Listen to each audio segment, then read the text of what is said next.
Hello दोस्तों, कैसे हैं आप लोग। हम लोग जो यूपी ट्रिपल एस सी युवा कल्याण अधिकारी की जो टेस्ट सीरीज़ कर रहे हैं उसको हम लोग कंटिन्यू करेंगे और हिंदी की टेस्ट सीरीज़ हम लोग जल्दी शुरू करने वाले हैं। लेकिन हिंदी में आप लोग कमेंट करके बताइएगा कि हिंदी की जो टेस्ट सीरीज़ हम लोग करेंगे उस टॉपिक वाइज करना है कि ऐसी मिक्स करना है। तो ये आप लोग कमेंट करके ज़रूर बताया करिए। जो भी मैं पूछता हूँ तो आप हम लोग मिल के करेंगे। तो हिंदी के बारे में आप बताइएगा कि उसकी प्रैक्टिस सेट जो होगा वो मिक्स करना है कि हम लोग टॉपिक वाइज करेंगे। तो इसको आप कमेंट करके बताइएगा। तो जो हमारी टेस्ट सीरीज चल रही है जो उसको हम लोग उसका टेस्ट जो हमारा ये 26 नंबर है, इसमें 30 क्वेश्चन और हम लोग डिस्कस करेंगे। आप वीडियो को लाइक ज़रूर कर दिया करिए और कोई भी आपका सजेशन या क्वेरी हो, कुछ भी हो, क्वेश्चन कोई भी क्वेश्चन पूछना चाहते हैं तो आप कमेंट सेक्शन में ज़रूर लिख के बताया करिए।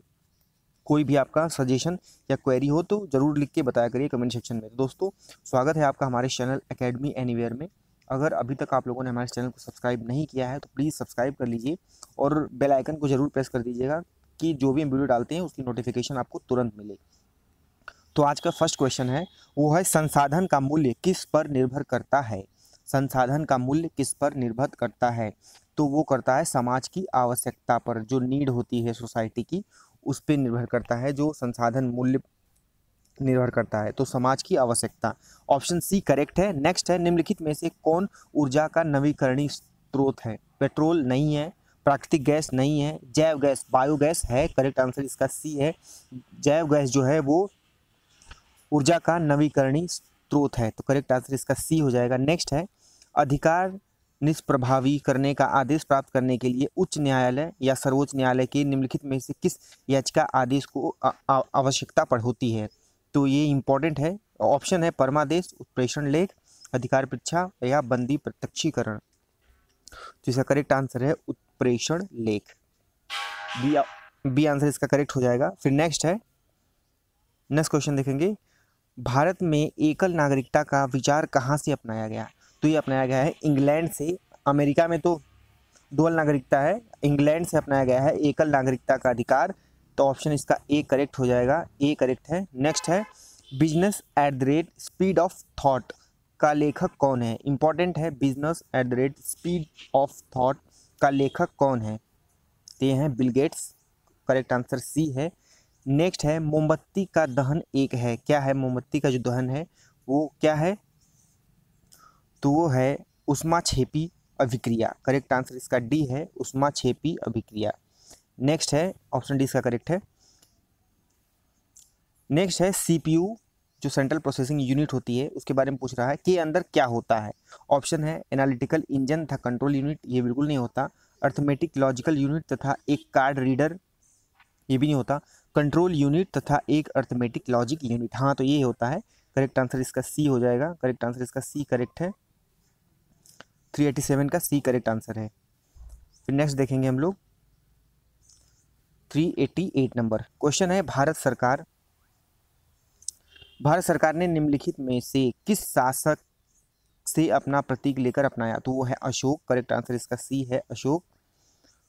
और फिर एक राष्ट्रीय उद्यान से क्वेश्चन है ये, कान्हा किसली राष्ट्रीय उद्यान किस जिले में स्थित है? कान्हा किसली राष्ट्रीय उद्यान किस जिले में स्थित है?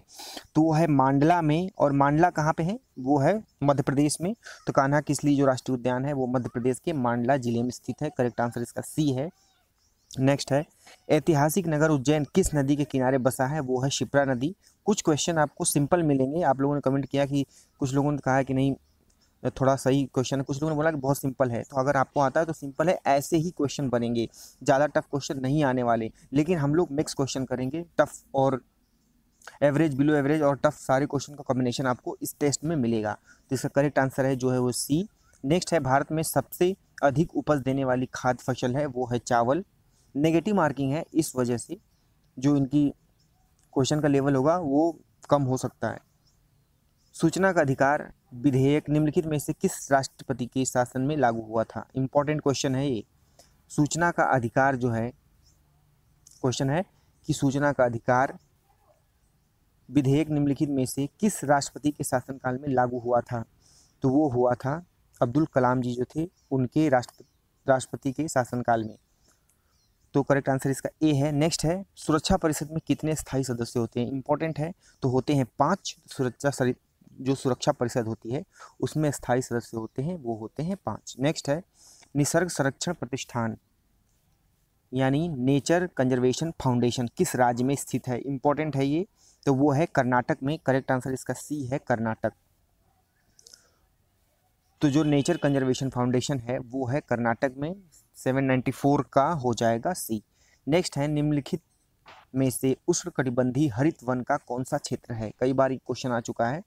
निम्नलिखित में से उष्णकटिबंधीय हरित वन का कौन सा क्षेत्र है, पश्चिमी घाटी बिल्कुल नहीं है, पूर्वी घाटी, हाँ नहीं पश्चिमी घाटी ही है। क्वेश्चन है निम्नलिखित में से उष्णकटिबंधीय हरित वन का कौन सा क्षेत्र है, तो पश्चिमी घाटी ही हरित वन का क्षेत्र है। करेक्ट आंसर इसका ए हो, 795 का ए हो जाएगा।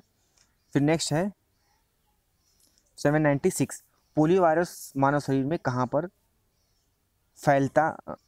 पलता और बढ़ता है, सॉरी, पोलियो वायरस जो होता है मानव शरीर में कहाँ पे फलता और बढ़ता है, कहाँ पे वो बढ़ता है फलता है। इंपॉर्टेंट क्वेश्चन है, यकृत में, फेफड़ों में, छोटी आंत में या मुख में। तो पोलियो को जो वायरस है वो जो छोटी आंत होती है उसी में इसकी ग्रोथ होती है, वहीं पे पलता और बढ़ता है। तो करेक्ट आंसर इसका सी है, छोटी आंत। नेक्स्ट है इस्पात का चौखट जो है निम्नलिखित में से किसको कहा गया है, इस्पात का चौखट किसको बोला गया है, अंग्रेजों का भारत में शासन, भारतीय नागरिक सेवा, भारतीय रेलवे या भारतीय डाकतार। तो ये बोला गया है भारतीय नागरिक सेवा है, उसको इस्पात का चौखट बोला गया है। 797 का हो जाएगा बी, भारतीय नागरिक सेवा। करेक्ट आंसर बी हो जाएगा। फिर नेक्स्ट है बिंबिसार कहाँ का शासक था, तो बिंबिसार मगध का शासक था। इसका करेक्ट आंसर सी हो जाएगा, मगध, बिंबिसार मगध का शासक था।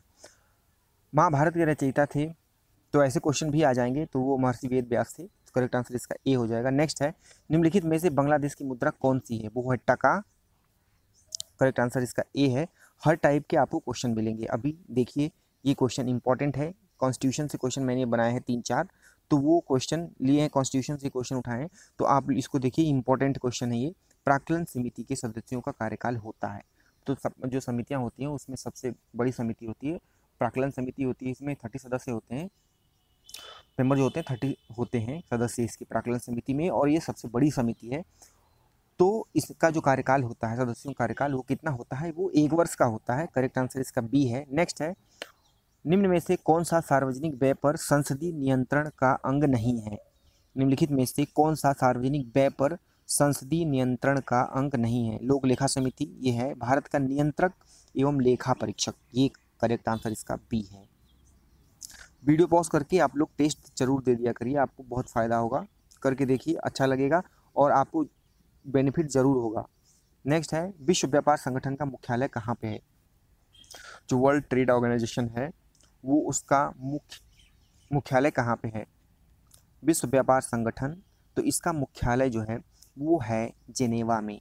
करेक्ट आंसर सी है, जेनेवा। नेक्स्ट है संयुक्त राष्ट्र की मान्यता प्राप्त भाषाएं कौन कौन सी हैं, अंग्रेजी व फ्रेंच, चीनी व रसिया, अरबी व स्पेनिश और उपयुक्त सभी। तो जो यूनाइटेड नेशन है, संयुक्त राष्ट्र, उसकी जो मान्यता प्राप्त भाषाएं हैं तो वो कौन कौन सी हैं, वो है English, Spanish, Russian, Arabic, French, China और फ्रांस। फ्रेंच और फ्रांस 2 हैं, तो 7 जो हैं संयुक्त राष्ट्र की मान्यता प्राप्त भाषाएं हैं जो मैंने अभी बताएं आपको। तो ये इंपॉर्टेंट है, बहुत इंपॉर्टेंट क्वेश्चन है। तो इसमें से सारी है, अंग्रेजी भी है, फ्रेंच भी है, चीनी रशियन भी है, अरबी और स्पेनिश भी है। तो करेक्ट आंसर इसका डी हो जाएगा, इंपॉर्टेंट क्वेश्चन है ये बहुत। नेक्स्ट है अंतर्राष्ट्रीय न्यायालय का मुख्यालय कहाँ पे है, तो वो है हैग में। करेक्ट आंसर इसका ए हो जाएगा। फिर नेक्स्ट है अंतर्राष्ट्रीय न्यायालय में कार्यरत न्यायाधीशों का कार्यकाल कितने वर्षों का होता है, तो अभी ये न्यूज काफ़ी रिसेंटली न्यूज में था ये सब, अंतर्राष्ट्रीय न्यायालय, इंटरनेशनल कोर्ट। तो इसका करेक्ट आंसर सी है, सी करेक्ट आंसर इसका है 9 वर्ष, 9 वर्ष।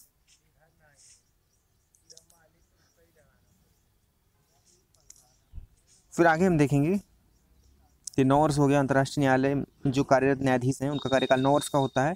यूरो किस संगठन की मुद्रा है, इंपॉर्टेंट है, यूरो तो पूछ सकता है लेकिन पूछ रहा है किस संगठन की मुद्रा है। 807 नंबर क्वेश्चन है, यूरो किस संगठन की मुद्रा है, शार्क की, G8 की, G77 की या यूरोपीय संघ की। तो ये है यूरोपीय संघ की। करेक्ट आंसर इसका डी है, यूरोपीय संघ। नेक्स्ट है यूरोपीय संघ का मुख्यालय कहाँ पे है? तो यूरोपीय संघ का जो मुख्यालय है वो है ब्रुसेल्स में। यूरोपीय संघ का जो मुख्यालय है वो है ब्रुसेल्स में। 800 वाट का करेक्ट आंसर डी हो जाएगा, ब्रुसेल्स। फिर नेक्स्ट है विश्व का सबसे ऊंचाई वाला जो जलप्रपात है वो कौन सा है? इंपॉर्टेंट है, ऐसे क्वेश्चन बन सकते हैं। विश्व का सबसे ऊंचाई वाला जलप्रपात कौन सा है? तो ऑप्शन जो है ऑप्शन आप लोग देखिए कौन कौन सा इसमें दिया हुआ। ऑप्शन है एंजिल, रिबन, शुगेला और क्यू के नाम। तो जो विश्व का सबसे ऊंचाई वाला जलप्रपात है वो है एंजिला जलप्रपात। और एंजिला जलप्रपात वो है कहाँ पे? वो है वेनेजुला में। वेनेजुला जो दक्षिणी अमेरिका में है और इसकी जो ऊंचाई है, इसका जो ये 979 मीटर है, 979 मीटर। तो विश्व का सबसे ऊंचाई वाला जलप्रपात है वो है एंजिला। और ये कहाँ पे है? ये दक्षिण अमेरिका के वेनेजुला में है। करेक्ट आंसर इसका ए है। नेक्स्ट है निम्नलिखित में से कौन सा एक जल डमरू मध्य अंतर्राष्ट्रीय तिथि रेखा के सर्वाधिक निकट है? इंपॉर्टेंट क्वेश्चन है। निम्नलिखित में से कौन सा एक जल डमरू मध्य जो है अंतर्राष्ट्रीय तिथि रेखा के सर्वाधिक निकट है? इंपॉर्टेंट क्वेश्चन है। तो वो है बेरिंग जल डमरू मध्य। करेक्ट आंसर इसका बी हो जाएगा, बेरिंग जल डमरू मध्य। तो दोस्तों अगर आपको हमारा ये वीडियो थोड़ा सा भी अच्छा लगे, अगर आपको लगा कि नहीं आपकी थोड़ी सी भी हेल्प हुई हो, तो प्लीज़ हमारे इस वीडियो को लाइक करिए और हमारे चैनल को सब्सक्राइब करिए। और कोई भी आपका सजेशन या क्वेरी हो तो ज़रूर हमको कमेंट सेक्शन में लिख के बताया करिए। तो दोस्तों आज के लिए बस इतना ही। Thank you for watching and keep learning.